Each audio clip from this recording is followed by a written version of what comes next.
In the pre-dawn dark of April 19th, 1775, a cold mist clung to the fields of Lexington, Massachusetts.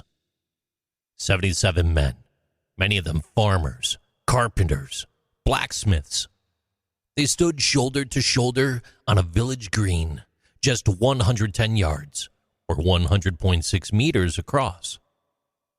Their leader, Captain John Parker. He had tuberculosis.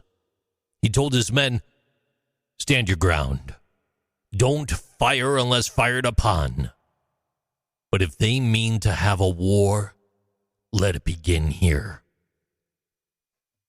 Behind them was not a formal army, but a militia, trained only in drills, often self-armed, organized by town committees.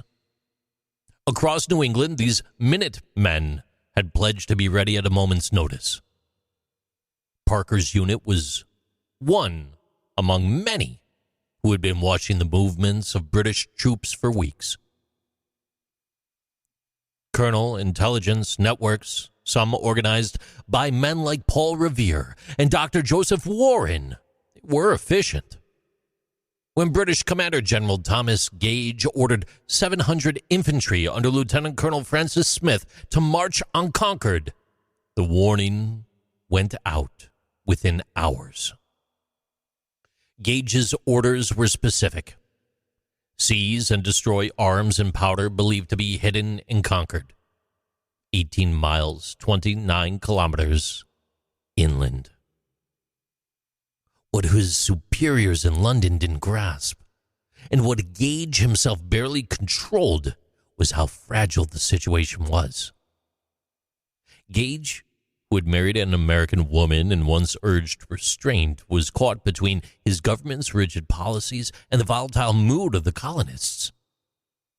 Parliament had passed the Coercive Acts of 1774, closing Boston's port, dissolving Massachusetts' legislature. What began as economic punishment had turned into military occupation. The march from Boston to Concord took the British all night. Around 5 a.m., they reached Lexington. Parker's men did not block the road.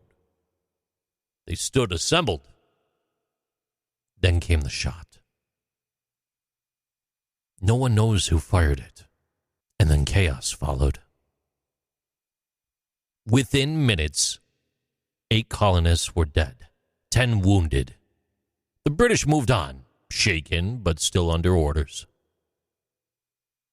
In Concord, local militia had assembled in growing numbers. At the North Bridge, a modest wooden span over the Concord River, the Americans now outnumbered the British sentries. Militia Major John Buttrick seen smoke rising from Concord where stores were being burned. He ordered his men forward. His command: "Fire, fellow soldiers! For God's sake, fire!" The volley was disciplined.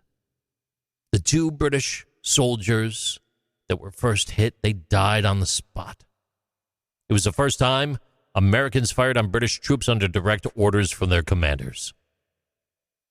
By the time the British began their long retreat back to Boston, more than 1,700 colonial militiamen had converged along the route. From behind trees, fences, behind stone walls, they harassed the British columns with withering musket fire. The British suffered 273 casualties, 73 killed, 174 wounded, 26 missing. Allegedly still missing till today. The Americans counted 88 casualties, 49 killed, 39 wounded. The colonies didn't have a government. They had assemblies. They didn't have a national army. They had militias, locally raised, self-equipped, and bound more by shared outrage than uniform doctrine. Yet within hours, these militias had coordinated a resistance along a 20-mile corridor. That's 32.2 kilometers. fully coordinated. In strategic terms, Lexington and Concord were not decisive battles, but psychologically and politically, they were irreversible. Within 3 weeks, over 20,000 militiamen had surrounded Boston in what became known as the Siege of Boston. The Second Continental Congress convened in Philadelphia and began formal preparations for war. And on June 14th, 1775, they created the Continental Army. George Washington was appointed commander-in-chief the next day. The conflict moved beyond protest. A government that had once asked for representation was now building an army. The colonies had not yet declared independence, but they did declare defiance.